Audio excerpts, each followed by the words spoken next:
The devil came to Noah first before he built the ark. He promised Noah that he would be instituted as monarch of the world if Noah paid tribute to him. But Noah was faithful and prayed, and the devil left.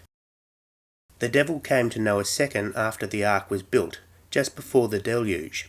While all the animals and his family slept, the devil spoke to Noah, telling him that he would show him all that would occur in the future, all that would come to pass as a result of him saving the animals and his own family.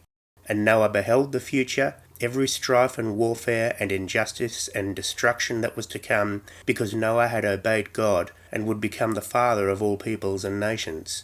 And he saw those people torment each other, husband against wife, parents against children, families against families, peoples against peoples, nations against nations.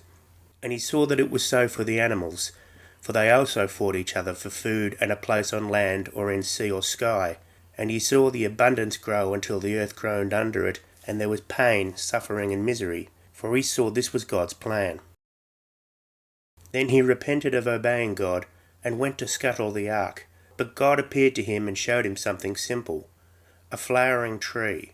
This tree, God told him, would appear in the future after Noah had completed his task. This tree, God told him, was the beauty of life that God had created, and was the reason he was saving Noah and his family and the animals. And Noah repented of his disobeying God and prayed, and the devil left.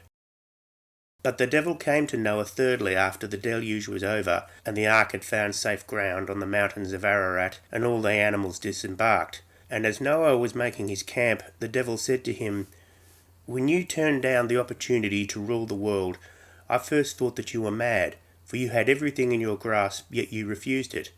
But then I saw you were simply a good man who only wanted what was your own, and that you obeyed God. So then I showed you the future that God ordained for your people and for all living things on this world, and at first you were ready to cancel all that out in a moment of clarity. But you repented and went back to God. And for what? A single flowering tree. Every pain and suffering and disgrace and violence and oppression I showed you, and more besides, and infinity more, will now come to pass, all because of one little moment when you thought that the future would be a place of happiness because of one stupid tree."